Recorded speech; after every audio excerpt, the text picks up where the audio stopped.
లూకాసు వార్త 8వ అధ్యాయము 1 నుండి 3 వచనాలు దయచేసి ఎవరైనా గట్టిగా చదివి సహాయం చేయవలసిందిగా మనవి చేస్తా ఉన్నాను.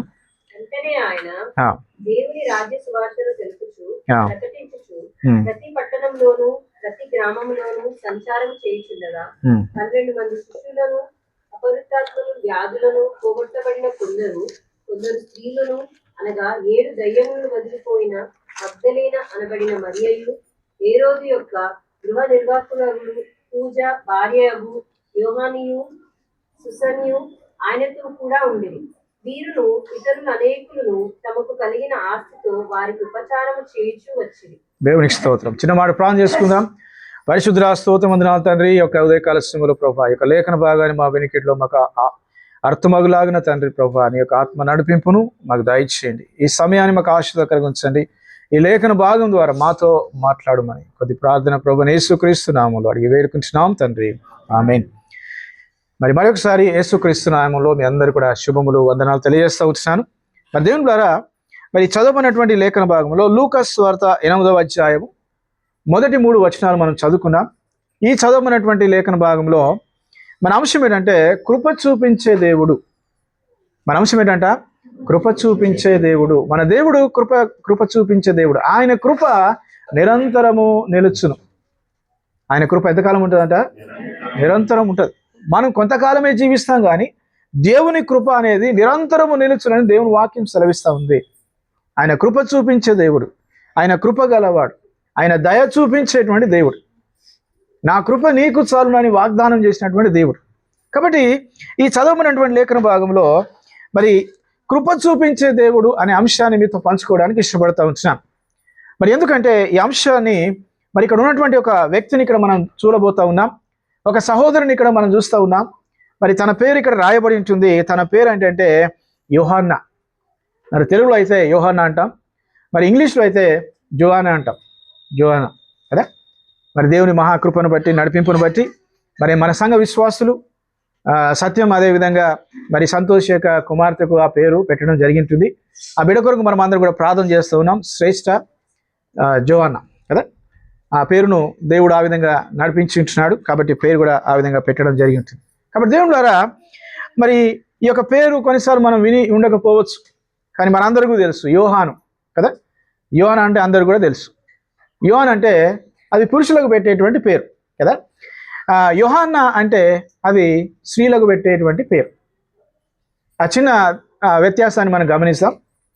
యోహాన్ అనేటువంటి పేరును మనం చూస్తూ ఉన్నాం. అదేవిధంగా దానికి ఉన్నటువంటి ఫెమినైన్ జెండర్ ఏంటంటే యోహాన్నా. జాన్ అంటారు, అదేవిధంగా జోవానా అంటారు. సో ఈ విషయాన్ని మనం జ్ఞాపకం చేసుకుందాం. ఈ పేరుకున్నటువంటి అర్థం చాలా ప్రాముఖ్యమైనటువంటి విషయం ఏంటంటే దేవుని యొక్క పరిశుద్ధ గ్రంథములో ఉన్నటువంటి పేర్లకన్నిటి కూడా మంచి మంచి అర్థాలు ఉంటున్నాయి. సందర్భానుసారంగా ఆ అర్థాలను మనం చూసినప్పుడు ఆ అర్థమే మనకు వర్తమానంగా మనం ఇక్కడ జ్ఞాపకం చేసుకుంటా ఉన్నాం. దాంట్లో దేవుని యొక్క వర్తమానాన్ని మనం గమనిస్తూ ఉంటున్నాం. దేవుడు ఒక మెసేజ్ని మనకు అనుగ్రహిస్తూ ఉంటున్నాడు. కాబట్టి దేవుని బిడ్డలారా, యోహాన్నా అనేటువంటి ఈ పేరుకు అర్థం ఏంటంటే యెహోవా కృపగలవాడు అనే అర్థం. జో అంటే జెహోవా, హన్నా అంటే కృప అనే అర్థం. యెహోవా కృపగలవాడు, దేవుడు దయగలవాడు అని అర్థం. కృప చూపించే దేవుడు. అందుకొరకే మన అంశాన్ని ఏమనుకున్నాం? కృప చూపించే దేవుడు. మన దేవుడు ఎటువంటి దేవుడు అంట? ఆయన కృప చూపించే దేవుడు, దయ చూపించే దేవుడు, కనికరించే దేవుడు. అటువంటి అంశాన్ని మనం ఇక్కడ ధ్యానించబోతూ ఉంటున్నాం. ఈ అంశాన్ని కూడా ఇక్కడ ఉన్నటువంటి యవనస్తురాలు, ఒక మంచి విశ్వాసం కలిగినటువంటి వ్యక్తిని ఇక్కడ మనం ధ్యానిస్తూ ఉన్నాం. తన పేరుకున్నటువంటి అర్థమే కృప చూపించే దేవుడు. కాబట్టి దేవుని ద్వారా ఈ అంశాన్ని మన జీవితాలు కూడా అన్వయించుకుందాం. వ్యక్తిగతంగా నా జీవితం కూడా నేను అన్వయించుకుంటూ అనుభవపూర్వకంగా ఈ వాక్యాన్ని మీతో పంచుకోవడానికి ఇష్టపడతా ఉంటున్నాను. మన అంశము కృప చూపించే దేవుడు. కాబట్టి దేవుని ద్వారా తన గురించి కొన్ని మాటలు ఇక్కడ రాయబడ్డాయి. ఈ మాటలు మనం జ్ఞాపకం చేసుకుందాం.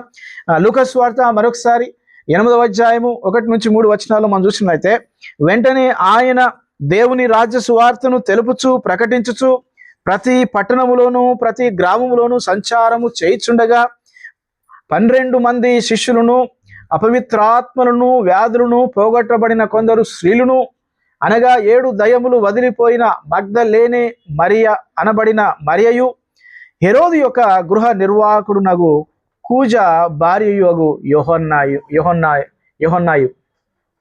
యోహన్నా అనేటువంటి ఒక యవనస్తురాలు ఇక్కడ ఉంటుంది. మరి తన గురించి మనము కొన్ని విషయాలు మనము నేర్చుకోబోతూ ఉంటున్నాం. తన జీవితం నుంచి, తన భక్తి నుంచి, తన విశ్వాసం నుంచి, మరి తన యొక్క క్రైస్తవం నుంచి కొన్ని మాటలు ఇక్కడ మరి మనం నేర్చుకోబోతూ ఉంటున్నాం. దయచేసి మీరందరూ కూడా గమనించవలసిందిగా మనవి చేస్తూ ఉంటున్నాను. మరి తన పరిస్థితులు ఇక్కడ మనం చూస్తూ ఉన్నాం. మరి తాను ఏ పొజిషన్లో ఉంటుంది, తన స్థితి ఏంటి, తన స్థాయి ఏంటి?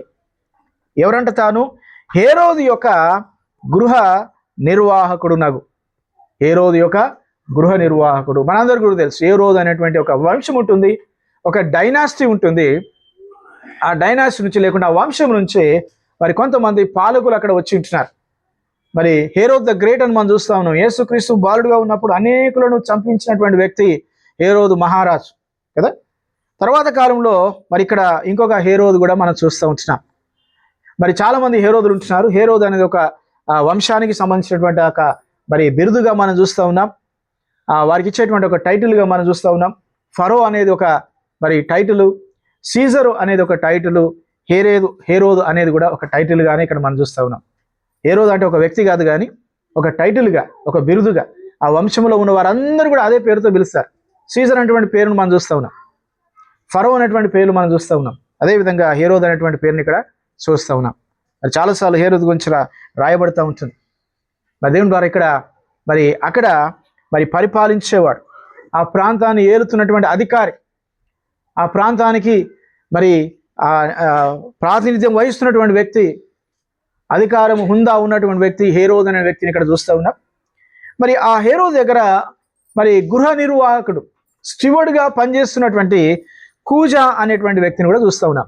దీని ద్వారా ఆ ఉన్నతమైనటువంటి అధికారి దగ్గర పనిచేస్తూ ఉన్నాడంటే మరి ఈ వ్యక్తి కూడా ఒక ఉన్నతమైనటువంటి వర్గానికి చెందినవాడు, చదువుకున్న వ్యక్తి, జ్ఞానం ఉన్నటువంటి వ్యక్తి, తెలివి ఉన్నటువంటి వ్యక్తి. కాబట్టి అక్కడ గృహ నిర్వాహకుడుగా ఉంటున్నాడు, సూపర్వైజర్గా ఉంటున్నాడు, ఓవర్సీయర్గా ఉంటున్నాడు, అవన్నీ కూడా చూసుకునేటువంటి వాడిగా ఉంటున్నాడు. కాబట్టి మంచి జ్ఞానం ఉండాలి, తెలివి ఉండాలి. ఇప్పుడు ఒక మినిస్టర్ దగ్గర పనిచేయాలంటే ఏముండాలి? ఖచ్చితంగా మంచి క్వాలిఫికేషన్ ఉండాలి. ఇప్పుడు రాజకీయంలో మనం చూసినట్లయితే రాజకీయ నాయకుల దగ్గర అనేక మంది ఐఏఎస్ అధికారులు పనిచేస్తూ ఉంటారు. ఐఏఎస్ కావాలంటే మన రాజ్యంలో, మన దేశంలో అది చాలా కష్టపడి చదవాల్సినటువంటి ఒక డిగ్రీ అది కదా. కాబట్టి దేవుని ద్వారా నేటి దినాల్లో ఏ విధంగా అయితే ఒక ఐఏఎస్ అధికారి ఒక మినిస్టర్ దగ్గర పనిచేస్తూ ఉన్నాడో, ఆ దినాల్లో కూడా ఈ యొక్క కూజ అనేటువంటి ఒక యవనస్తుడు హేరోదు యొక్క సమక్షంలో గృహ నిర్వాహకుడుగా, మరి తన గృహాన్ని అంతా కూడా చూసుకునేవాడిగా, మేనేజర్గా అక్కడ పని చేస్తున్నట్టుగా మనం చూస్తూ ఉంటున్నాం. కాబట్టి దేవుని ద్వారా ఒక కంపెనీకి మేనేజర్ ఎంత ప్రాముఖ్యమైన వ్యక్తో, మరి ఆ రాజ్యానికి కూడా, ఆ యొక్క గృహానికి కూడా హేరోదు యొక్క ఆ యొక్క మరి రాజమందిరానికి గృహ నిర్వాహకుడుగా చాలా ప్రాముఖ్యమైన వ్యక్తి, ఉన్నతమైన స్థానంలో ఉంటున్నాడు. కాబట్టి ఉన్నతమైన పొజిషన్ కాబట్టి, ఉన్నతమైన స్థానం కాబట్టి సమాజంలో కావచ్చు, లేకుంటే ఆ రాజ్యంలో కావచ్చు, మరి ఆ కూజ అనేటువంటి వ్యక్తి తెలియనటువంటి వారు ఎవరు కూడా ఉండరు. ఎందుకంటే అంత పొజిషన్లో ఉన్నాడు కాబట్టి. ఉన్నతమైనటువంటి ఒక ధనవంతులైనటువంటి ఒక ఉన్నతమైనటువంటి స్థానంలో ఉన్న వ్యక్తిగా కూజాని ఇక్కడ చూస్తూ ఉన్నాం. అయితే ఆ ధనవంతులైనటువంటి కూజా యొక్క భార్య, ఆ ఉన్నత వర్గానికి చెందినటువంటి ఆ యొక్క మరి యోహన్నా అనేటువంటి ఒక యవనస్తురాలు ఏం చేసిందంటే మరి దేవుని కృపను పొందుకుంది. దేవునికి స్తోత్రం, హల్లెలూయా.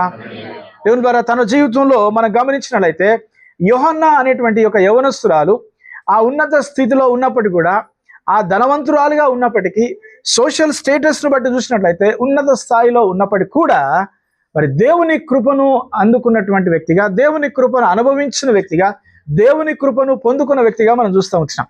అది చాలా గొప్ప విషయం. కాబట్టి దేవుని ద్వారా దేవుని కృపను పొందినటువంటి వ్యక్తి, ఆ పేరుకు నిజంగా అర్థవంతంగా తాను జీవించినట్టుగా మనం చూస్తూ ఉంటున్నాం.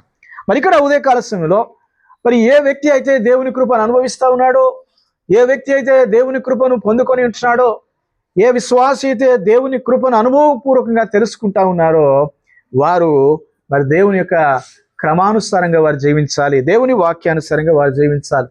లేని పక్షంలో ఆ కృపను నిరర్ధకం చేసే వారంగా, కృపను నిర్లక్ష్యం చేసే వారంగా ఉండేటువంటి అవకాశం ఉంటుంది. కాబట్టి ప్రేమైనటువంటి దేవుని ద్వారా ఉదయకాల సమయంలో మరి ఈ యొక్క యవనస్తురాల జీవితం నుంచి 3 విషయాలను మీతో పంచుకోవడానికి ఇష్టపడుతూ ఉంటున్నాను. కూజ అనేటువంటి మాటకు అర్థం ఏంటంటే చూచేవాడు అని అర్థం. కూజ అనేటువంటి మాటకు అర్థం ఏంటంట చూచేవాడు, seer, the one who sees, beholder అనేటువంటి మాటలు మనం చూస్తూ ఉంటున్నాం. కూజ అనేటువంటి మాటకు చూసేవాడు. ఏం చూసేవాడు? ఇల్లంతా కూడా చూసుకునేవాడు, ఆ రాజమందిరాన్ని చూసుకునేవాడు, మరి ఆ రాజుకున్నటువంటి అఫైర్స్ అన్ని కూడా చూసుకునేవారు. ఏ రోజు ఎక్కడ మీటింగ్ ఉంది, ఎక్కడికి వెళ్ళాలి, ఎక్కడ ఇనాగ్రేషన్స్ ఉన్నాయి, ఎక్కడ పబ్లిక్ స్పీచ్ ఉంటుంది, అవన్నీ కూడా ముందే వారు ప్రిపేర్ చేసి పెట్టుకుంటారు. ఇలా ఎప్పుడు పడితే అప్పుడు వెళ్ళడానికి అవకాశం ఉండదు. కాబట్టి దేవుని ఒక ఉన్నత స్థానంలో ఉన్న వ్యక్తిగా మనం చూస్తూ ఉన్నాం. కాబట్టి మరి ఆ స్థానంలో ఉన్నప్పుడు కూడా, ఆ ధనవంతురాలిగా ఉన్నప్పుడు కూడా దేవుని కృపను పొందుకున్నట్టుగా మనం చూస్తూ ఉంటున్నాం. మరి దేవుని వాక్యంలో ఒక మాట చూస్తూ ఉన్నాం, ఒంటె సూది బెజ్జములో ప్రవేశించుట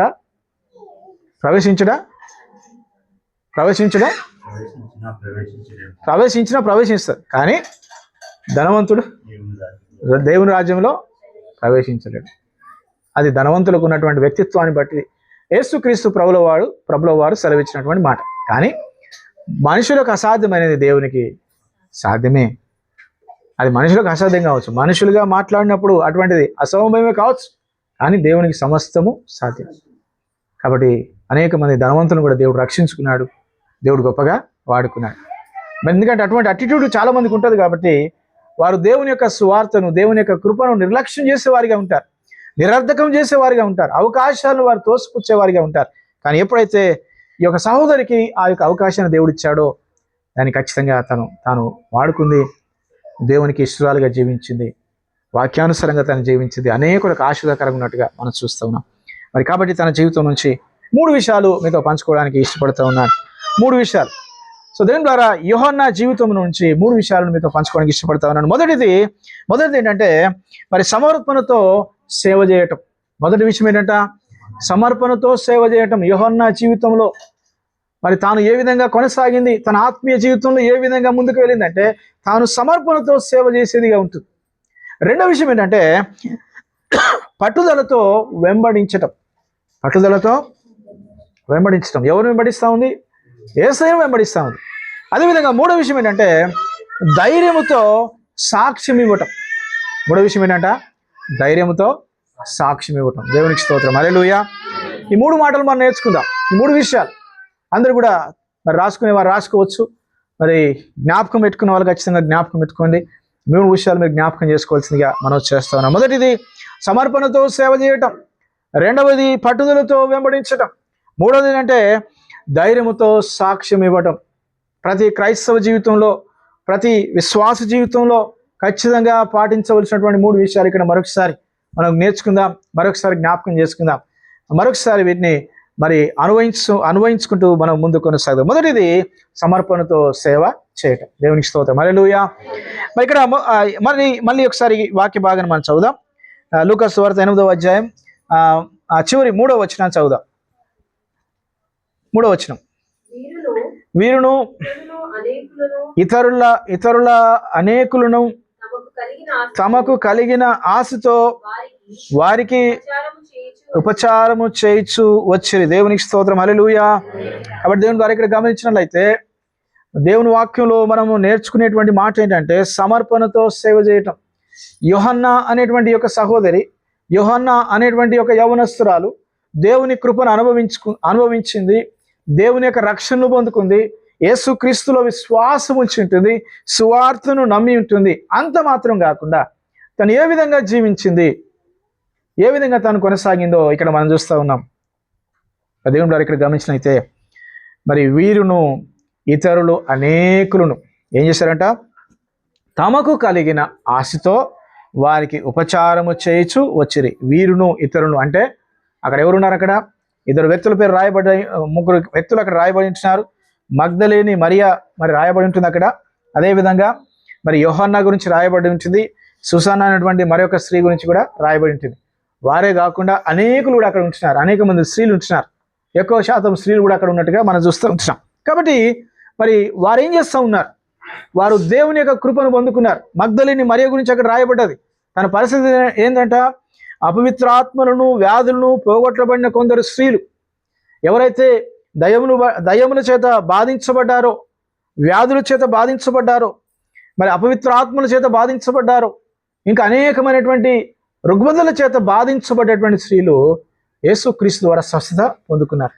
దయాలు వెలగొట్టబడ్డాయి, అపవిత్ర ఆత్మలు వెలగొట్టబడ్డాయి, దేవుని నమ్ముకున్నారు, దేవుని మరి ఆయనను అనుసరిస్తున్నట్టుగా మనం చూస్తూ ఉంటున్నాం. అదేవిధంగా మగ్దలేని మరియ గురించి ఇక్కడ రాయబడ్డది, 7 దయ్యములు వదిలిపోయి మగ్దలేని అనబడిన మరియ తాను కూడా వెంబడిస్తున్నారు. అనేక స్త్రీలు కూడా ఉన్నారు. మరి వారందరూ కూడా దేవుని కృపను అనుభవించారు, రక్షణను పొందుకున్నారు, స్వస్థతలు పొందుకున్నారు. దయ్యముల చేత బాధించబడుతున్నప్పుడు వారు స్వస్థపరచబడ్డారు, వ్యాధులు బాగు చేయబడ్డారు, వ్యాధుల చేత బాధించబడుతున్నప్పుడు స్వస్థత పొందుకున్నారు. మరి ఇక్కడ అన్ని పొందుకున్న తర్వాత, ఆ కృపను పొందుకున్న తర్వాత వారు ఏం చేస్తా ఉన్నారంటే ఆ కృతజ్ఞత భావంతో వారు ఆయనను వెంబడిస్తున్నట్టుగా, ఆయన పరిచర్యలో సహకరిస్తున్నట్టుగా, ఆ సేవ చేస్తున్నట్టుగా మనం చూస్తూ ఉన్నాం. మొదటిది ఏంటంటే సమర్పణతో సేవ చేయటం. కాబట్టి దేవుని ద్వారా మరి ఇక్కడ సుసన్న పేరు రాయబడ్డది, యోహాన పేరు రాయబడ్డది, అదేవిధంగా మగ్దలేని మరియ గురించి రాయబడ్డది. కానీ కేవలం ఒక వ్యక్తిని గురించి మనం ధ్యానిస్తూ ఉన్నాం. ఆ వ్యక్తి ఎవరంటే యోహన్న. ఈ యొక్క యోహన్న అనేటువంటి యవనస్తురాల గురించి మనం చూస్తూ ఉన్నాం. యోహన్న గురించి ఇంతకుముందే మనం నేర్చుకున్నాం. ఏ వర్గం అంట?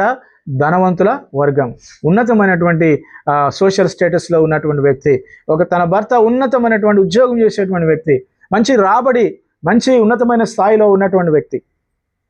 ఆయన నమ్ముకున్న తర్వాత, ఆయన దగ్గర ఆ కృపను పొందిన తర్వాత, ఆ స్వస్థత పొందిన తర్వాత, లేకుంటే ఆ యొక్క మేలు పొందిన తర్వాత తను ఏ విధంగా కొనసాగుతుందంటే, మొదటిది తాను సమర్పణతో సేవ చేసేదిగా ఉన్నట్టుగా మనం చూస్తూ ఉన్నాం. మరి ఎందుకు ఈ మాట మనం చూస్తూ ఉన్నామంటే, తమకు కలిగిన ఆస్తితో వారికి ఉపచారము చేయించు వచ్చిరి. దేవునికి స్తోత్రం, హల్లెలూయా. మరి వారు ఏం చేస్తూ ఉన్నారు? మరి యోహన్న మాత్రమే కాదు, అక్కడ ఉన్నటువంటి స్త్రీలు అనేకులు కూడా ఆ కృతజ్ఞత భావంతో వారు పొందిన మేలును బట్టి, వారు పొందినటువంటి ఆశీర్వాదాన్ని బట్టి, వారు పొందినటువంటి స్వస్థతను బట్టి, వారు పొందినటువంటి విడుదలను బట్టి వారు ఏం చేస్తూ ఉన్నారంట? వారు తమకు కలిగినటువంటి ఆశతో వారు ఏం చేస్తూ ఉన్నారంట? ఉపచారము చేస్తూ ఉన్నారు. ఆ మేలును వారు మర్చిపోలేదు. ఆ యొక్క ఉపకారాన్ని దేవుడు చేసిన ఉపకారాన్ని వారు మర్చిపోలేదు. ఆ స్వస్థతను వారు మర్చిపోలేదు. ఆ కృపను వారు మర్చిపోలేదు. ఆ పాప క్షమాపణ వారు మర్చిపోలేదు. ఆ రక్షణ విశ్వాసాన్ని వారు మర్చిపోలేదు. కాబట్టి దేవుని ద్వారా, దేవుని వాక్యం మనం చూస్తాం, మన అందరూ కూడా తెలుసు, నా ప్రాణమా యెహోవాను సన్నుతించును, ఆయన చేసిన ఉపకారములలో దేనిని మరొకము. అది కృతజ్ఞత భావం అంటే. ఆ కృతజ్ఞత భావంతో ఇక్కడ యోహన్న కొనసాగుతున్నట్టుగా మనం చూస్తాం. కాబట్టి దేవుని ద్వారా ఆ కృతజ్ఞత భావం ఏ విధంగా వ్యక్తపరుస్తూ ఉంది, ఆ కృతజ్ఞతను ఏ విధంగా, ఆ గ్రాటిట్యూడ్ని ఏ విధంగా వ్యక్తపరుస్తూ ఉంది ఇక్కడ మనం చూస్తూ ఉన్నాం. తనకున్నటువంటి ఆస్తిలో, తనకున్నటువంటి ఆ కొంత ధనముతో, తనకున్నటువంటి కొంత మరి ఆ డబ్బుతో ఏం చేస్తూ ఉందంటే ఆ పరిచయం చేస్తున్నట్టుగా, యేసయ్యకు సహకరిస్తున్నట్టుగా, అక్కడ వచ్చిన వారికి సేవ చేస్తున్నట్టుగా, ఉపచారం చేస్తున్నట్టుగా మనం చూస్తూ ఉన్నాం. So literally speaking, she was sponsoring the ministry of the lord Jesus Christ. మరి నిజంగా అక్షరార్థంగా మనం చూసినట్లయితే తాను చేస్తూ ఉందంటే యేసయ్య పరిచయం చేస్తున్నప్పుడు ఆ పరిచయంలో ఉన్నటువంటి అవసరతలు, ఆ అక్కర్లన్నీ కూడా మరి తాను చూస్తూ ఉంది, తాను దగ్గర ఉండి చూస్తుంది. కాబట్టి యేసయ్యకు ఈ అవసరత ఉంది, ఈ సేవలో ఈ యొక్క అవసరత ఉంది, ఈ యొక్క మినిస్ట్రీలో ఈ అక్కర ఉంది. కాబట్టి దేవుడు నాకు ఇచ్చినటువంటి దాంట్లో కొంత భాగాన్ని నేను యేసయ్యకి ఇస్తాను, ఈ పరిచర్యలోనే సహకరిస్తాను, ఈ వస్తువును ఆయనకి ఇస్తాను, ఈ పరిచర్య కొనసాగులాగిన నేను సహాయం చేస్తానటువంటి ఆ యొక్క తీర్మానంతో తాను మరి సమర్పణతో మరి పరిచర్య చేస్తున్నట్టుగా మనం చూస్తూ ఉన్నాం. కాబట్టి దేవుని ద్వారా నిజంగా ఆ త్యాగము, ఆ యొక్క సమర్పణ, ఆ యొక్క సాక్రిఫైస్ అనేది ఇక్కడ మనం గమనిస్తూ ఉంటున్నాం. నిజంగా దేవుని ద్వారా క్రైస్తవ జీవితం అంటేనే సమర్పణ, క్రైస్తవ జీవితం అంటేనే త్యాగం, క్రైస్తవ జీవితం అంటేనే ఇవ్వటము. అది మనం ఖచ్చితంగా గుర్తుపెట్టుకోవాలి. Christian life is the life of sacrifice. Christian life is life of giving. ఎందుకంటే ఆ క్రమాన్ని యేసయ్యలో మనం చూస్తూ ఉన్నాం. ఆయన ధనవంతుడు అయి ఉండి మన కొరకు ఏమయ్యాడంటే దరిద్రుడు అయ్యాడు. దేవునికి స్తోత్రం, హల్లెలూయా. కాబట్టి దేవుని ద్వారా యేసయ్య తన ప్రాణాన్ని మనకిచ్చేవాడిగా ఉంచినాడు. దేవుడు తన కుమారుని ఇచ్చినవాడిగా ఉంచినాడు. పరిచర్య అంటే, సేవ అంటే ఆ యొక్క సమర్పణతో మనం చేసేవారంగా ఉండాలి. ఈ దినాల్లో క్రైస్తవ జీవితం అంటే మరి క్రైస్తవ పరిచర్య అంటే డిఫరెంట్గా జనాలు డిఫైన్ చేస్తూ ఉన్నారు, డిఫరెంట్గా ప్రొజెక్ట్ చేస్తూ ఉంటున్నారు. అది వాక్యానుసారమైన క్రైస్తవ జీవితం కాదు. అది వాక్యానుసారమైనటువంటి ఆ సేవా జీవితం కాదు. ఈ దినాల్లో సేవకు వచ్చేవారు కూడా మరి సేవ చేస్తే నాకేమి దొరుకుతూ ఉంది, సేవ చేస్తే నేనేం సంపాదించుకుంటా ఉన్నాను, సేవ చేస్తే నాకేంటి ప్రాఫిట్ అన్నట్టుగానే చూస్తూ ఉన్నారు. అది సేవా విధానము కాదు. సేవ అంటే ఇవ్వటం, సేవ అంటే త్యాగం, సేవ అంటే సమర్పణ. అది వాక్యానుసారమైనటువంటి క్రైస్తవ జీవితం, క్రైస్తవ సేవా విధానం. కాబట్టి దేవుని ద్వారా మరి మన యేసయ్య మనకు మాదిరిగా ఉంటున్నాడు. ఆయన ఇచ్చేవాడిగా ఉంటున్నాడు, సమర్పించుకున్న వాడిగా ఉంటున్నాడు, దరిద్రుడైన వాడిగా ఉంటున్నాడు, సేవకుడైన వాడిగా ఉంటున్నాడు, తనను తాను బలిగా ఇచ్చుకున్నటువంటి వాడిగా ఉంటున్నాడు. కాబట్టి దేవుని ద్వారా అదే మనకు క్రమము, అదే మనకు మాదిరి. అంతే తప్ప ఈ రోజుల్లో అనేక మంది బోధించినట్టుగా మరి మరి అటువంటి క్రమం అనేది దేవుని వాక్యంలో ఎక్కడ కూడా మనకు కనబడదు. ఆ ప్రాస్పరిటీ థియాలజీ అనేది ఎక్కడ కూడా లేదు వాక్యంలో. కాబట్టి వాక్యానుసారంగా మనం వెళ్తా ఉన్నాం, వాక్యానుసారంగా మనం నేర్చుకుందాం. యోహన్న జీవితంలో మొదటిది ఏంటంటే సమర్పణతో సేవ చేయటం. తాను సమర్పణతో సేవ చేస్తూ ఉంది. ఉండటం ఒక ఎత్తు అయితే, దేవుని పని కొరకు ఖర్చు పెట్టడము, దేవునికి ఇవ్వటము, దేవుని పరిచర్యలో కొనసాగటం, దేవుని పరిచర్యలో వాడబడటం అనేది చాలా చాలా గొప్ప విషయం. చాలా కొద్ది మంది మాత్రమే, దేవుని నమ్ముకున్న వారిలో కొద్ది మంది మాత్రమే ఆ విధమైనటువంటి ఆ వైఖరి కలిగి ఈ దినాల్లో సేవకు మరి సహాయం చేసేవారిగా ఉంటున్నారు. కాబట్టి దేవుని ద్వారా మరి తమకున్నటువంటి ఆస్తి, తమకున్నటువంటి తలాంతులు, తమకున్నటువంటి సమయాన్ని వారు వెచ్చించి, తమకున్నటువంటి బలాన్ని వెచ్చించి ఆ పరిచర్యకు వారు సహకరిస్తున్నట్టుగా మనం చూస్తూ ఉంటున్నాం. ఇవ్వటం అంటే కేవలం మన యొక్క డబ్బు మాత్రమే కాదు. ఇవ్వటం అంటే ఏమి ఇవ్వాలి? మన సమయాన్ని ఇవ్వాలి. We have to give our time. ఎంత సమయాన్ని మనం ఇస్తా ఉన్నాం దేవుని పని కొరకు, దేవుని కొరకు కదా. మన తలాంతులు, దేవుడు మనకు తలాంతులు ఇచ్చాడు, దేవుడు మనకు కృపా వరములు ఇచ్చాడు, ఆత్మ వరములను దేవుడు మనకు దయచేశాడు. ఎంతవరకు మనకు దేవుడు ఇచ్చినటువంటి తలాంతులను దేవుని యొక్క పరిచర్య కొరకు మనం వాడుతూ ఉన్నాం? దేవుడు మనకి ఇచ్చినటువంటి సామర్థ్యాన్ని ఎంతవరకు దేవుని పరిచర్య కొరకు మనం వాడుతూ ఉన్నాం? That also matters. It's not just about money. కేవలం డబ్బు గురించి చెప్పేది కాదు. కాబట్టి దేవుని ద్వారా వారు తమకున్నటువంటి ఆస్తిని ఇచ్చారు, అంతకంటే ప్రాముఖ్యంగా వారి సమయాన్ని కూడా ఇచ్చారు, వారి బలాన్ని ఇచ్చారు, వారి కష్టాన్ని ఇచ్చారు. అక్కడ ఉపచారం చేస్తూ ఉన్నారు, అక్కడ వండుతూ ఉన్నారు, పెడతా ఉన్నారు, చేస్తూ ఉన్నారు, వచ్చిన వారిని ఆదరిస్తూ ఉన్నారు, నడిపిస్తూ ఉన్నారు, గైడ్ చేస్తూ ఉన్నారు. ఇవన్నీ కూడా మనం చూస్తూ ఉన్నాం. కేవలము we're not talking about the money మాత్రమే కాదు. అక్కడ ఇవ్వటం అనేది ఆ విషయాన్ని ఇక్కడ గమనించినప్పుడు సేవ మరి చేసే విధానం ఏంటంటే, యోహన్నాలో ఉన్నటువంటి ఆ క్రమం ఏంటంటే సమర్పణతో సేవ చేసేదిగా ఉంది. అంత సమర్పణ, అంత సమర్పించుకుంది. తన ఆస్తి, తన సమయము, మరి తనకున్నటువంటి తలాంతులు, తనకున్నటువంటి ఆ బలము, తనకున్నటువంటి తలాంతులు, తనకున్నటువంటి ఆత్మీయమైనటువంటి ఆ యొక్క వరములన్నీ కూడా ఖర్చు పెడతా ఉంది. కాబట్టి దేవుని ద్వారా అటువంటి క్రమాన్ని మనం కలిగి ఉండాలి. దేవుని పరిచర్యలో, దేవుని సేవ, దేవుడు మనకిచ్చినటువంటి తలాంతులు. ఎందుకంటే వ్యక్తిగతంగా దేవుడు కూడా నాకు ఇచ్చిన తలాంతులు, నాకు ఇచ్చినటువంటి సామర్థ్యం, నాకు ఇచ్చినటువంటి బలాన్ని నేను కూడా ఖర్చు పెట్టాలి. నాకు ఇంట్లో కూర్చోవడానికి ఇష్టం లేదు, ఇన్ని రోజులు ఉట్టి కూర్చున్నాను, అది నాకు నచ్చట్లేదు. దేవుడికి అవకాశం ఇచ్చాడు.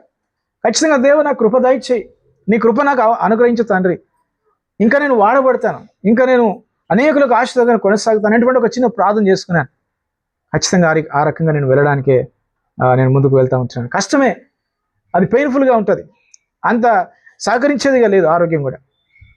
అయినప్పుడు కూడా దేవుని కృప ఉంటే, దేవుని కృప నాకు అనుగ్రహిస్తే ఖచ్చితంగా నేను ఆ పరిచర్యలో నేను ముందుకు కొనసాగాను. కాబట్టి దేవుని ద్వారా మనకున్నటువంటి సమయాన్ని, మనకున్నటువంటి సామర్థ్యాన్ని, మనకున్నటువంటి వనరులు, మనకున్నటువంటి మరి కొంత భాగాన్ని ఖచ్చితంగా పరిచర్యకు మనం వాడదాం, వినియోగిస్తాం.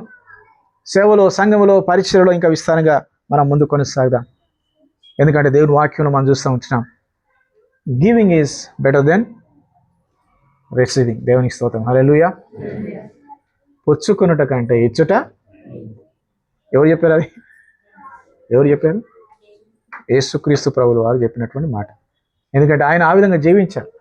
ఆయన పుచ్చుకోలేదు, ఆయన ఇచ్చేవాడిగా ఉన్నాడు. ఆస్తులు కూడా ఈ రోజుల్లో పుచ్చుకునేవారిగా ఉన్నారు తప్ప ఇచ్చేవారిగా లేరు. సేవకులు అట్లే ఉన్నారు. ఎప్పుడు చూసినా కూడా పుచ్చుకోవటమే తప్ప ఇచ్చటం అనేది ఎక్కడ కూడా లేదు. ఆస్తులు పెంచుకోవటం, మరి స్థాయి పెంచుకోవటం, అన్ని పెంచుకోవటాలు తప్ప ఇచ్చేవారు చాలా చాలా తక్కువగా ఉంటున్నారు. సేవకులు లేరు కాబట్టి విశ్వాసులు ఆ విధంగా ఉండటం లేదు. కాబట్టి దేవుని ద్వారా మరి సేవ అనేది, ఈ పరిచయం అనేది, క్రైస్తవ జీవితం అనేది మరి ఈ యొక్క యోహన్నా అనేటువంటి సహోదరు నుంచి మనం నేర్చుకుంటూ ఉంటున్నాం. ధనవంతులు అనేప్పుడు కూడా దేవుని కృపను బట్టి రక్షించబడ్డది.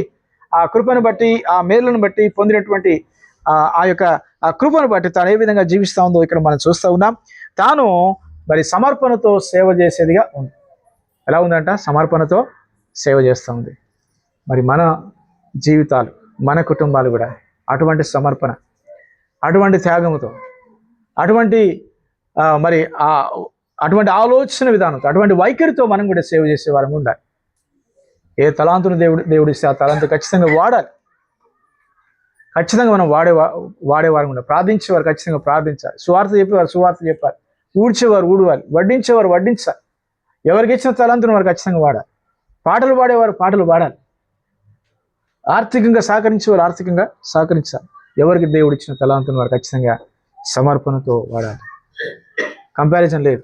ఒక వ్యక్తికి 5 తలాంతులు, ఒక వ్యక్తికి 2 తలాంతులు, ఒక వ్యక్తికి 1 తలాంతు.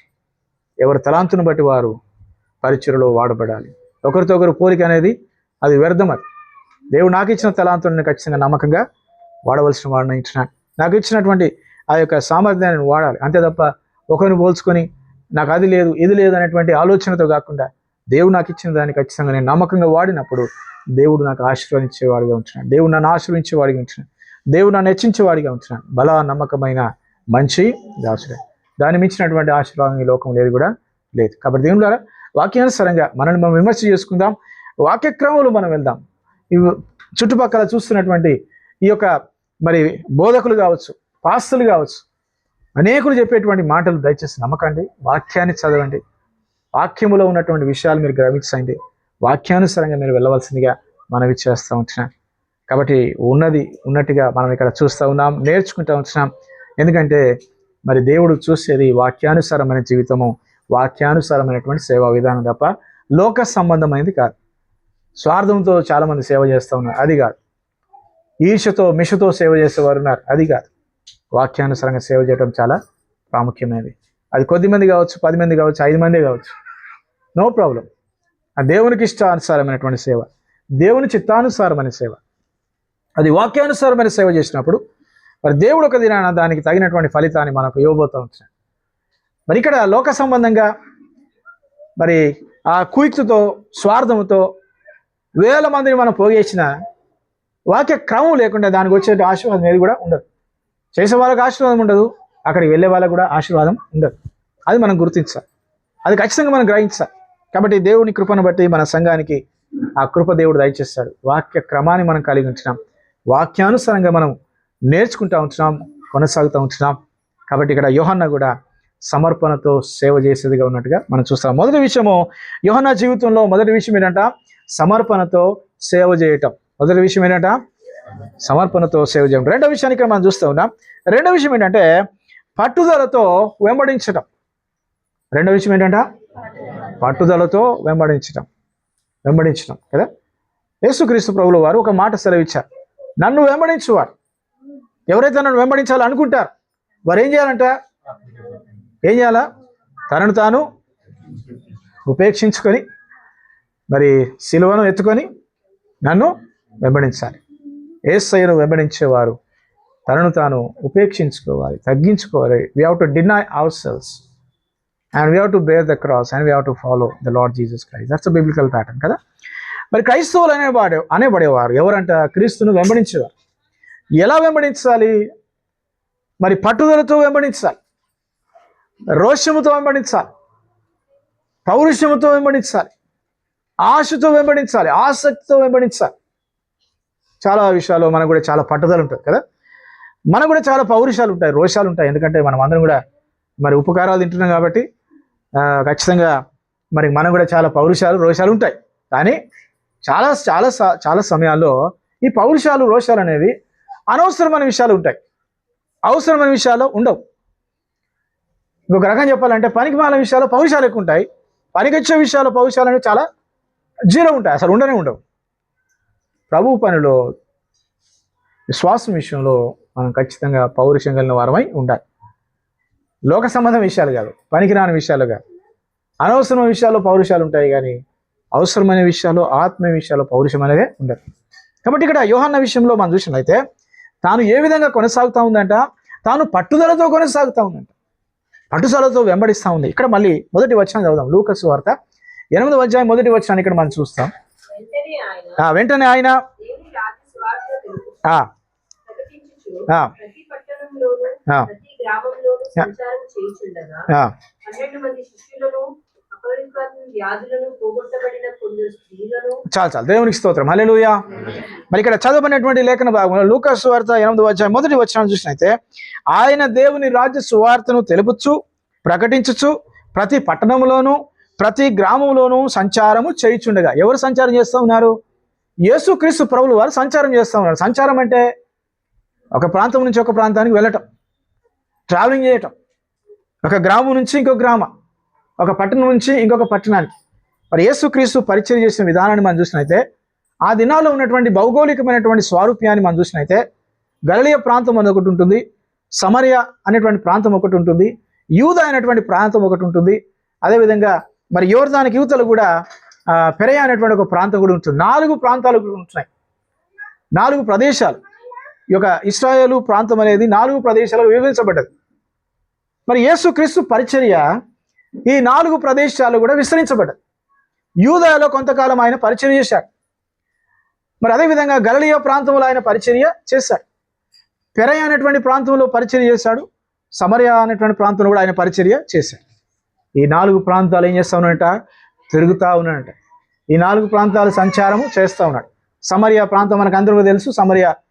సమరయ స్త్రీ సమరయ ప్రాంతానికి పోయినప్పుడు ఆయన ఆ వ్యక్తిని మరి దర్శించాడు, ఆ వ్యక్తిని రక్షణను నడిపించాడు. కాబట్టి మరి ఆ వ్యక్తి గురించి రాయబడిన మాట ఏంటంటే సమరయ స్త్రీ. సమరయ ప్రాంతంలో యేసుక్రీస్తు మరి కలుసుకున్నటువంటి వ్యక్తి, దేవుని యొద్దకు నడిపించబడినటువంటి వ్యక్తి. కాబట్టి దేవుడు ఆ విధంగా యేసుక్రీస్తు ప్రభులు వారు ఒక పట్టణంలో ఉండి లేకుంటే ఒక గ్రామంలో ఉండి ఒక స్థిరమైనటువంటి స్థానంలో ఉండి ఆయన పరిచర్య చేయలేదు. ఆయన పరిచర్య విధానం ఒక ప్రాంతం నుంచి ఒక ప్రాంతం, యూదయ నుంచి గలిలయ, గలిలయ నుంచి పెరయ నుంచి యూదయ, అదేవిధంగా యూదయ నుంచి మళ్ళీ సమరయ, ఈ విధంగా ఈ 4 ప్రాంతాల్లో ఆయన పరిచర్య చేసినట్టుగా దేవుని వాక్యంలో చూస్తూ ఉన్నాం. వాక్యం ఇది, నేను చెప్పే మాటలు కాదు, మీరు ఖచ్చితంగా మీరు చదవండి. ఈ ప్రాంతాలు తిరుగుతూ పరిచర్య చేశారు.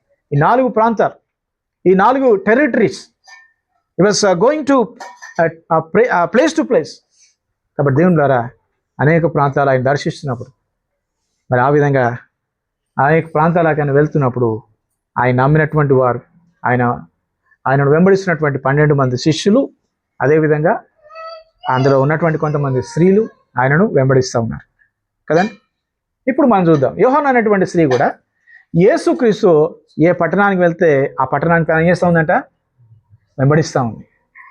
ఏ గ్రామానికి వెళ్తే ఆ గ్రామానికి యేసయ్యను వెంబడిస్తూ ఉంది. ఏ ప్రాంతానికి వెళ్తే ఆ ప్రాంతానికి యేసయ్యను వెంబడిస్తున్నట్టుగా మనం చూస్తూ ఉన్నాం. నిజంగా ఆ దినాల్లో ఉన్నటువంటి పరిస్థితులను బట్టి చూసినట్లయితే స్త్రీలు ఆ విధంగా మరి విడిచిపెట్టి వెళ్ళటం అనేది చాలా చాలా ఘోరమైనటువంటి పరిస్థితి. అది ఆ విధంగా యేసయ్యను వెంబడిస్తున్నప్పుడు, ఆ విధంగా ఆయనను అనుసరిస్తున్నప్పుడు అనేక మాటలు ఖచ్చితంగా ప్రజలు అని ఉంటారు. నీకు సంసారం లేదా? నీకు భర్త లేడా? నీకు పిల్లలు లేరా? నీకు పని పాటలు లేవా? ఇంకా అనేక మాటలు ఖచ్చితంగా అనేక మంది ప్రజలు ఖచ్చితంగా అని ఉంటారు. ఎందుకంటే అటువంటి నేపథ్యం, అది అటువంటి సంస్కృతి. యూదా సంస్కృతిలో మరి స్త్రీలు అనేవారికి ఖచ్చితంగా ఇల్లే ప్రాముఖ్యమైనది. మన యొక్క హైందవ సంస్కృతి కూడా అట్లా ఉంటుంది ఆల్మోస్ట్గా.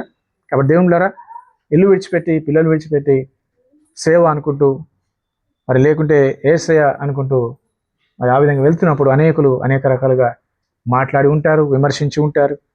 కానీ తనలో ఉన్నటువంటి ఆ యొక్క పట్టుదల ఏంటంటే, నేను యేసయ్యను వెంబడించాను, ఎందుకంటే ఆయన కృపను పొందుకున్నాను, మేలు పొందుకున్నాను, స్వస్థత పొందుకున్నాను, నేను రక్షణ పొందుకున్నాను. కాబట్టి దేవుడు నాకు ఇచ్చిన ఈ యొక్క మరి మేలును బట్టి ఖచ్చితంగా నేను ఆయనను వెంబడించాను.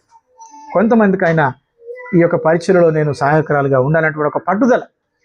ఎవరు ఎన్ని అన్నా సరే తను ఏం చేస్తూ ఉందంటే పట్టుదలతో యేసయ్యను వెంబడిస్తూ ఉంది. తనను తాను ఉపేక్షించుకుని షీ డినైడ్ హర్ సెల్ఫ్. నన్ను ఎన్ని ఏమన్నా సరే నేను పట్టించుకోను. I don't care what ever the people say, I still follow the lord Jesus Christ. అది ఆమె యొక్క తీర్మానం. తనకు వచ్చినటువంటి ఆ పట్టుదల ఏంటంటే ఎవరైనా సరే ఏమని అన్నాడు, మోస్ట్ ప్రాబబ్లీ తన భర్తను ఒప్పించి ఉంటుంది. అయ్యా నేను ఇట్లా యేసయ్యని నమ్ముకున్నాను, నీ జాబ్ నువ్వు చూసుకో, పిల్లలను మరి చూసుకో, నేనైతే ఇట్లా మరి ఆయనను వెంబడిస్తాను, ఆయన అనుసరిస్తాను, కాబట్టి నీ యొక్క అనుమతి నాకు కావాలని ఖచ్చితంగా తన భర్తను ఒప్పించి ఉంటుంది. తాను కూడా ఒప్పుకొని ఉంటాడు. కాబట్టి తాను ఆ పరిచయలో ఆ విధంగా యేసయ్యని వెంబడిస్తున్నట్టుగా మనం చూస్తూ ఉన్నాం.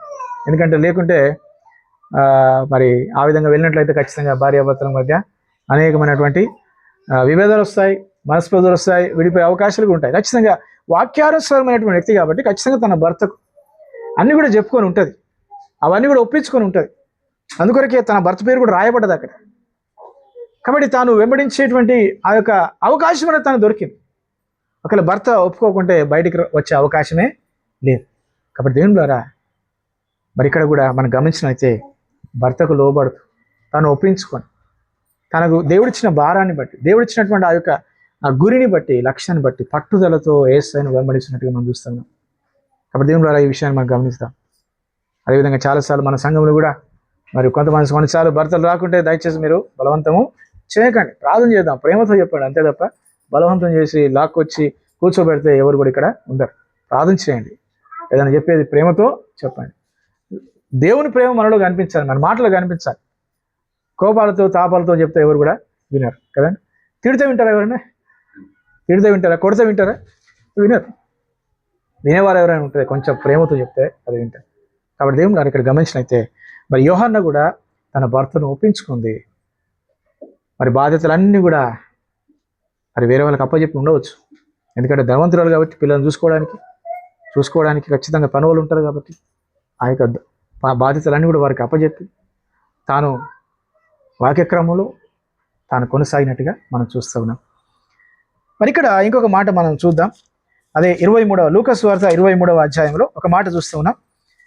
లూకాసు వార్త 23వ అధ్యాయంలో ఆ చివరి వచనాన్ని ఇక్కడ మనం చూసినైతే లూకాసు వార్త 23 55వ వచనం,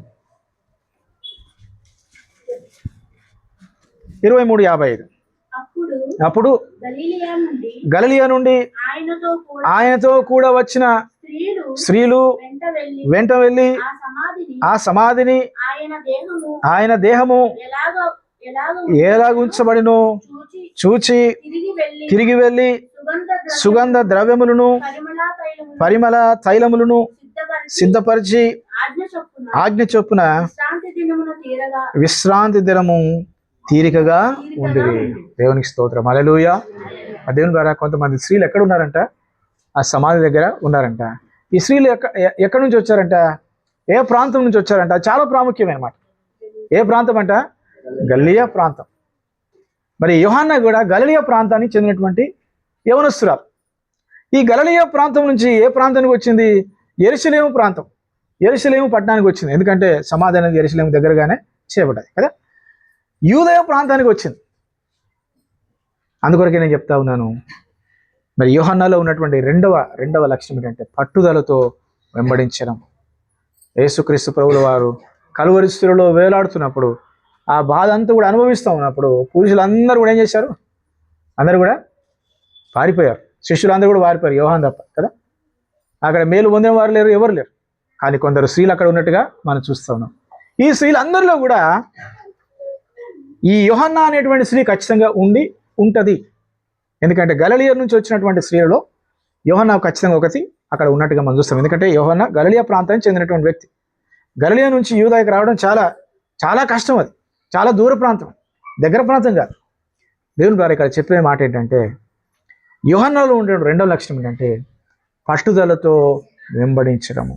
ఎక్కడికి వెళితే అక్కడికి వెళ్ళటం, ఏ గ్రామానికి వెళ్తే ఆ గ్రామానికి వెళ్ళటం, ఏ ప్రాంతానికి వెళ్తే ఆ ప్రాంతానికి వెళ్ళటం. తాను గలిలియా ప్రాంతానికి చెందినటువంటి వ్యక్తి అయినప్పుడు కూడా యేసయ్య పెరియా ప్రాంతానికి వెళ్ళి పరిచయం చేస్తే అక్కడికి ఆమె వెళ్ళటం. ఇప్పుడు ఆయన మరి యూదయ ప్రాంతంలో ఆయన సిలువ వేయబడ్డాడు. యూదయ ప్రాంతానికి తాను వచ్చినట్టుగా మనం చూస్తున్నాం. అందరూ కూడా పారిపోయినప్పుడు కూడా యేసుక్రీస్తు ప్రభుల వారు కలువరి శిలువను మోస్తున్నప్పుడు తాను కూడా వెంబడిస్తున్నట్టుగానే మనం చూస్తూ ఉన్నాం. మరణిస్తున్నప్పుడు తాను కూడా అక్కడ ప్రత్యక్ష సాక్షిగా తాను ఉంటున్నట్టుగా మనం చూస్తూ ఉన్నాం. సమాధి కొరకు కూడా తాను అక్కడ సిద్ధపడ్డట్టుగా మనం చూస్తూ ఉన్నాం. కాబట్టి దేవులారా, గలిలయ నుంచి వచ్చినటువంటి స్త్రీలు, ఈ స్త్రీలందరూ కూడా వెంబడిస్తూ ఉన్నారు. వెంబడిస్తున్నటువంటి స్త్రీలలో యోహన్నా అనేటువంటి యవనస్తురాలను కూడా మనం చూస్తూ ఉన్నాం. పట్టుదలతో వెంబడించడం, ఏదైనా సరే, మంచి అయినా చెడైనా, అది స్వస్థత అయినా స్వస్థత లేకపోయినా, అది కష్టమైనా, అది ఏదైనా సరే వెంబడించడమే తాను నేర్చుకుంది. యేసయ్యను వెంబడించాలి, యేసుక్రీస్తును వెంబడించాలి. కాబట్టి దేవులారా, మన క్రైస్తవ జీవితంలో మనం యేసుక్రీస్తును వెంబడించడానికి తీర్మానం చేసుకున్నాం. క్రైస్తవుడు అంటేనే క్రీస్తును వెంబడించేవాడని అర్థం. మనల్ని మనం ఉపేక్షించుకుందాం. ఆయనను వెంబడిస్తున్నప్పుడు అనేకులు అనేక మాటలు అంటారు, రకరకాలుగా మాట్లాడేవారు ఉంటారు, విమర్శించేవారు ఉంటారు. మనం నమ్మకంగా సేవ చేస్తూ ఉన్నా, నమ్మకంగా యేసుక్రీస్తులో మనం కొనసాగుతున్నప్పుడు కూడా విమర్శలు చాలా ఉంటాయి, మాటలు ఉంటాయి, బూతులు ఉంటాయి, అనేకులు అనేక రకాలుగా అంటూ ఉంటారు. వాటిని బట్టి మన మనసు పాడు చేసుకుని, మన యొక్క ఆలోచన పాడు చేసుకుని, మనం నొచ్చుకొని దేవునికి దూరం కావటం అనేది వాక్యక్రమం కాదు. ఫస్ట్ ఆఫ్ ఆల్ మనం ఏం నేర్చుకోవాలంటే, మనల్ని మనం ఉపేక్షించుకోవడం నేర్చుకోవాలి. నేను కాదు అనుకోవాలి. దేవునికి స్తోత్రం. హల్లెలూయా. నేను కాదు, జీవిస్తున్నది నేను కాదు, నేను కాదు. That's what is denying our selves. మరి చాలాసార్లు మనం చూస్తూ ఉంటాం, ఆ మాట వింటూ ఉంటాం, ఈగో హర్ట్ అయింది కదా, ఈగో అనేది హర్ట్ అయింది. ఈగో హర్ట్ అయితే ఇక మనం ఆ వ్యక్తిని మనం పట్టుకోలేము ఇక కదా. ఆ ఈగో హర్ట్ అయితే వాళ్ళు ఇంకా ఎడిపోతారో మనం అర్థం కాదు. క్రైస్తవునికి ఈగో అనేది లేదు. ఎందుకంటే గ్రీకు భాషలో ఉన్నటువంటి పదానికి అర్థం ఏంటంటే ఎగో అంటారు. ఎగో, ఈజీఓ కదా. ఎగో అనేటువంటి మాట కింద అర్థం ఏంటంటే that's a personal pronoun I. Ego అంటే ఐ గ్రీకులో. ఇంగ్లీష్లో మనకు తెలుసు ఈగో అంటాం. ఈగో అంటే నేను. ఈగో సాటిస్ఫై కావట్లేదు. నాకున్నటువంటి ఆ యొక్క అహం, నాకున్నటువంటి ఆ యొక్క అతిశయం అనేది సాటిస్ఫై కానప్పుడు మన దాన్ని బట్టి ఎంతకైనా మనం వెళ్ళిపోతూ ఉంటాం. క్రైస్తవునికి అటువంటిది లేనే లేదు. నేను కాదు, జీవించుచున్నది నేను కాదు. ఆ ఈగో అనేది నాకు లేదు. పౌలులో ఉన్నటువంటి క్రమం, యేసయ్యలో ఉన్నటువంటి క్రమం, మిషనరీస్లో ఉన్నటువంటి క్రమం ఏంటంటే మనని మనము ఉపేక్షించుకోవటం, మనని మనము కాదనుకోవటం. నేను లేదు, నాలో జీవిస్తుంది ఎవరు? యేసుక్రీస్తు. నేను జీవించట్లేదు. పాస్టర్ విజయ్ అలిగే is not living, Jesus Christ is living. అట్లాంటి ఆలోచన విధానం ఖచ్చితంగా నేను అది పాటిస్తూ ఉన్నాను. విమర్శించే వరకు ఖచ్చితంగా ఉంటారు. నన్ను విమర్శించే వారు చాలామంది ఉంటారు. ఎక్కడ పోయినా విమర్శన ఖచ్చితంగా ఉంటుంది. మన మేడ్చల్లో ఒక పాస్టర్ దగ్గరికి వెళ్ళినప్పుడు, మన పాస్టర్ భద్రనాయక్ గారు, అక్కడికి వెళ్ళి ఒక దగ్గర బండి పెట్టాను. ఆ చర్చ్ దగ్గర ఉంటే ఒక బండి పెట్టాను, అక్కడ నీడ వస్తుంది కదా అని. బండి పెట్టి చర్చిలోకి వెళ్ళి మాట్లాడి బయటకు వచ్చేసరికి నా బండిని తీసి వేరే దగ్గర పెట్టాను. ఇది మా ఇల్లు, మీరు బండి పెడితే మేము ఎక్కడ బండి పెట్టుకోవాలని చాలా ర్యాష్గా మాట్లాడుతాను. ఎప్పుడు వచ్చినా మీరు ఇక్కడ బండి పెడతారు, ఇక్కడే కారు పెడతారు, మీరు పెట్టుకుంటే మా బండి ఎక్కడ పెట్టుకోవాలని చాలా ర్యాష్గా మాట్లాడుతుంటే, సరే నెక్స్ట్ టైం నుంచి ఇక్కడ పెట్టాము, సారీ అని చెప్పి నేను బయలుదేరి వచ్చాను. తర్వాత భద్రనాయక్ అంటా ఉన్నాడు, పాస్టర్ భద్రనాయక్ గారు, మన సంఘ 4 ఫీల్డ్ పరిచయలో కొనసాగుతున్నటువంటి పాస్టర్ గారు. సార్ నాకు చాలా బాధ అవుతుంది సార్ అంటే, సార్ నాకు చాలా బాధ అనిపిస్తుంది. ఎందుకంటే అట్లాంటి మాట నా హృదయంలో సార్ తొందరగా పోదు. అది ఒకటే మాట చెప్పాను, భద్రు, అట్లాంటి మైండ్ సెట్ అనేది క్రైస్తవులకు పర్టికులర్గా విశ్వాసాలకు ఉండకూడదు. ఇట్లాంటి మాటలు అనేవారు చాలామంది ఉంటారు. ఈ మాటలను బట్టి మనం ఫీల్ అయ్యి, మనం హర్ట్ అయ్యి, మనం నొచ్చుకొని, మనం గాయపడి, మన ఆరోగ్యాలు నష్టపరుచుకుంటూ మన సేవ చేయలేం. ఎందుకంటే వాక్యక్రమం ఏంటంటే మనల్ని మనం ఉపేక్షించుకోవటం. నేను కాదు, నేను లేను, నేను క్రీస్తుతో పాటు సిలువ వేయబడ్డాను. దేవునికి స్తోత్రం. హల్లెలూయా. ఇప్పుడు క్రీస్తుతో పాటు మరణించిన తర్వాత మరి ఎవరు ఎన్నైనా కూడా మనం పట్టించుకునేటువంటి ఆలోచన విధానమే మనకు ఉండకూడదు. కాబట్టి దేవుని ద్వారా వాక్యక్రమం అది. లోకం ఖచ్చితంగా మాటలు అనేదిగా ఉంటుంది.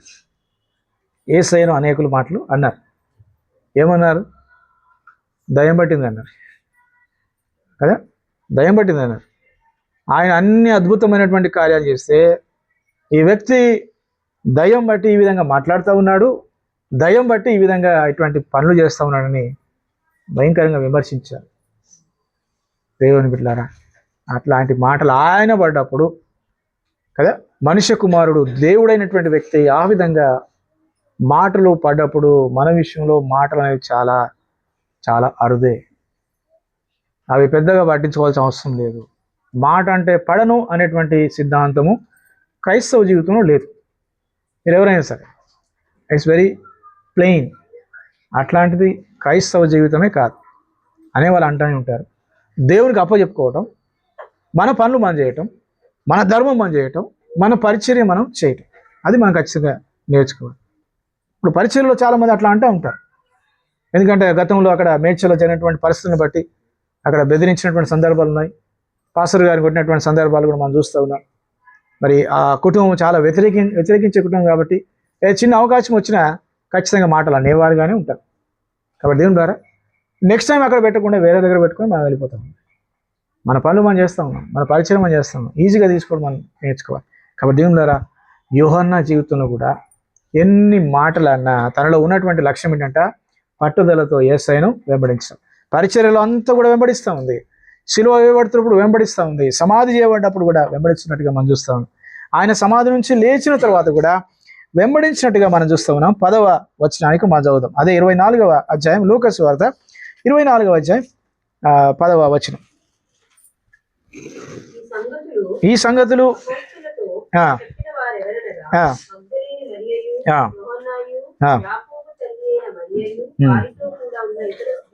దేవునికి స్తోత్రం, హల్లెలూయా.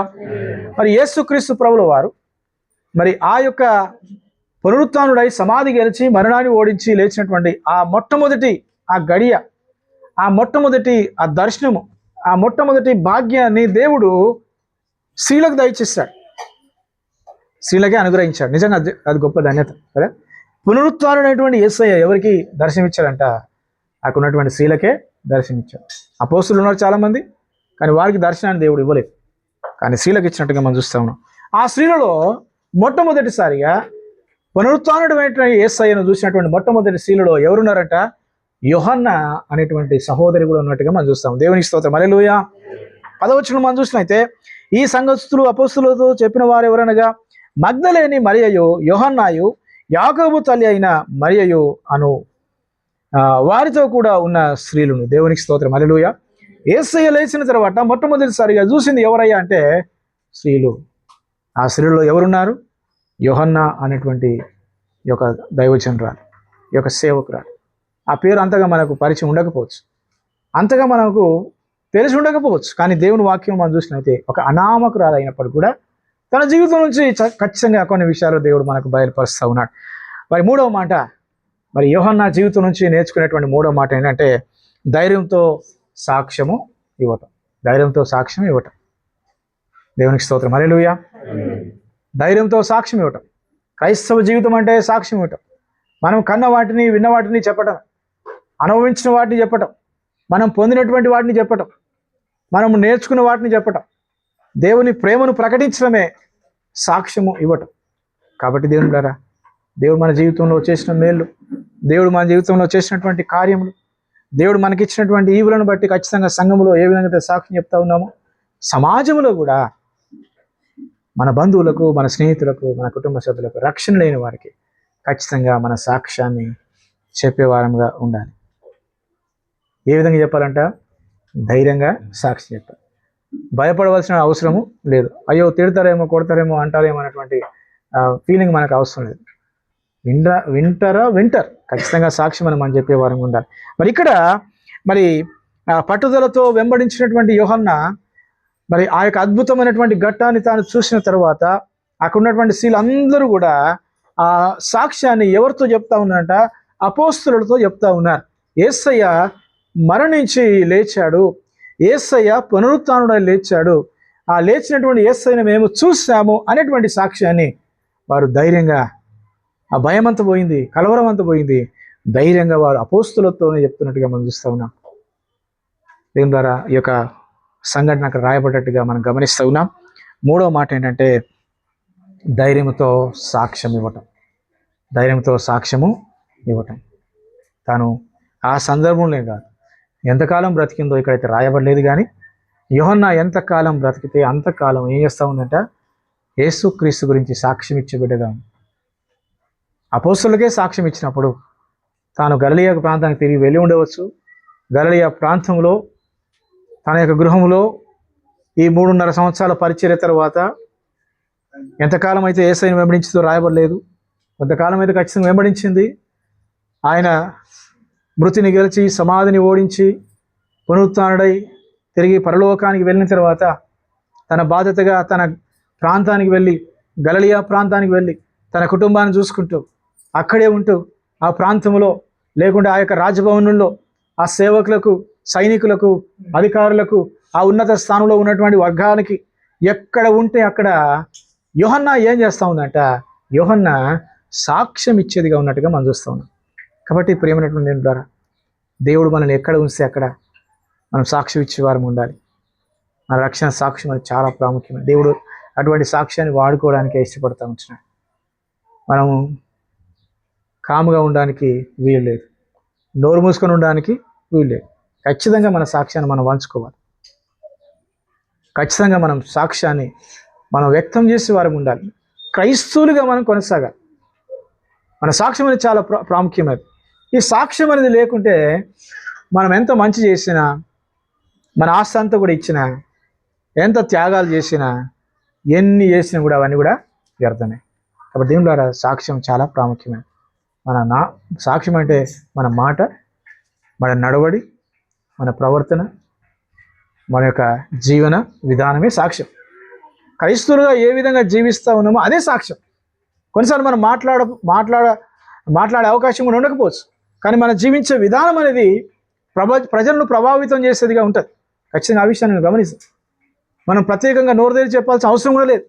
క్రైస్తవులుగా జీవిస్తే, యథార్థంగా జీవిస్తే, వాక్యానుసారంగా జీవిస్తే అదే సాక్ష్యంగా ప్రజలు గ్రహిస్తారు.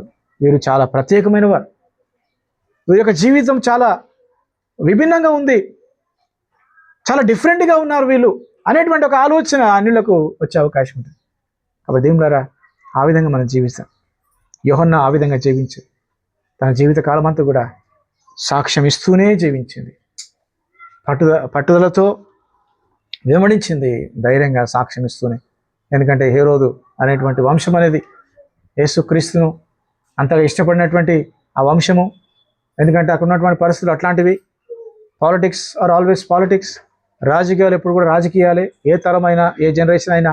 కాబట్టి రాజకీయ నాయకులు ఎలా ఉంటారంటే పరిస్థితులను బట్టి, ఆ సెంటిమెంట్ని బట్టి, ప్రజల యొక్క మూడ్ని బట్టి వారు ప్రవర్తించే వారిగా ఉంటారు. ఇక్కడ కూడా పరిస్థితులు సహకరించకపోయినప్పుడు, పరిస్థితులు అంతగా అనుకూలంగా లేకపోయినప్పుడు కూడా మరి యోహన్నా ఏం చేస్తూ ఉందంటే, యోహన్నా మరి సాక్ష్యం ఇచ్చేదిగానే ఉంది. తాను తిరిగి వెళ్ళి డోలు మూసుకొని కాముగా తాను ఉండలేదు, సాక్ష్యం ఇచ్చేది ఉన్నట్టుగా మనం చూస్తూ ఉన్నాం. దేవులారా మరి ఈ యొక్క మధ్యాహ్న కాల సమయంలో మన అంశం ఏంటంటే కృప చూపించే దేవుడు. మన అంశం ఏంటంటే కృప చూపించే దేవుడు. ఆ కృపను పొందినటువంటి నీవు నేను, కృప పొందిన వారందరూ కూడా ఏ విధంగా జీవించాలంటే 3 విషయాలు ఇక్కడ మనం చూస్తూ ఉన్నాం. సమర్పణతో సేవ చేసే వారంగా ఉండాలి. రెండవది ఏంటంటే పట్టుదలతో వెంబడించే వారంగా ఉండాలి. మూడవది ధైర్యంతో సాక్ష్యం ఇచ్చే వారంగా ఉండాలి. యోహన్నా జీవితాన్ని చూస్తూ ఉన్నాం, యేసయ్య జీవితంలో మనం చూస్తూ ఉన్నాం, పౌలు జీవితంలో మనం చూస్తూ ఉన్నాం, అనేక మంది దైవజనుల జీవితాలు మనం చూస్తూ ఉన్నాం, మిషనరీల జీవితాలు చూస్తూ ఉన్నాం. క్రైస్తవ జీవితాలు అది ఖచ్చితంగా మరి ఉండవలసినటువంటి లక్షణం. కాబట్టి మనం కూడా, మన సంఘం కూడా అటువంటి మరి కృప కలిగిన సంఘముగా, కృప అనుభవించిన సంఘముగా, కృప అనుభవించిన కుటుంబాలుగా, కృప అనుభవించిన క్రైస్తవులుగా, విశ్వాసులుగా మనం కొనసాగుదాం. 3 విషయాలు ఇక్కడ మనం చూస్తూ ఉన్నాం.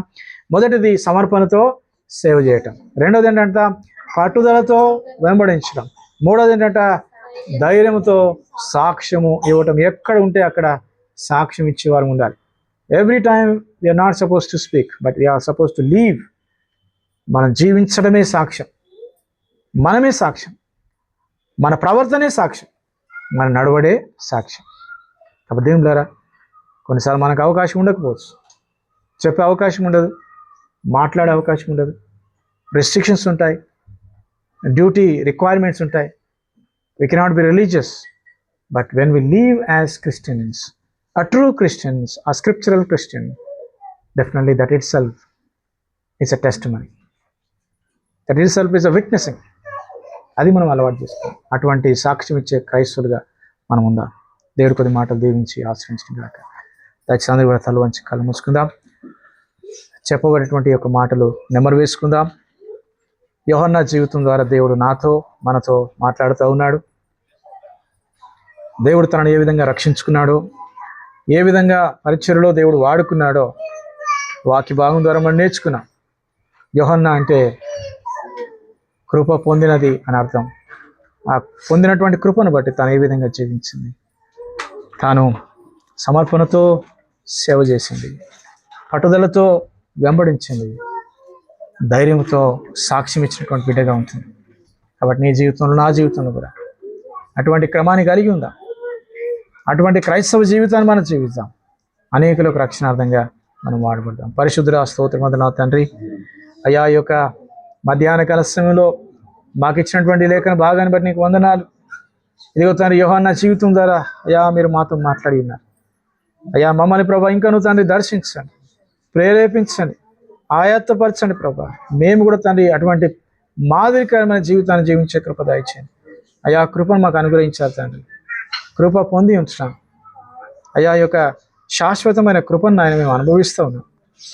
కృపను పొందిన తర్వాత కూడా అయా కృపను నిరర్ధకం చేయకుండా, వ్యర్థం చేయకుండా, కృపను తండ్రి వేస్ట్ చేయకుండా తండ్రి, ఇదిగో తండ్రి ప్రభు నాయన సమర్పణతో సేవ చేసే ఆధిక్యత మాకు దయచేయండి.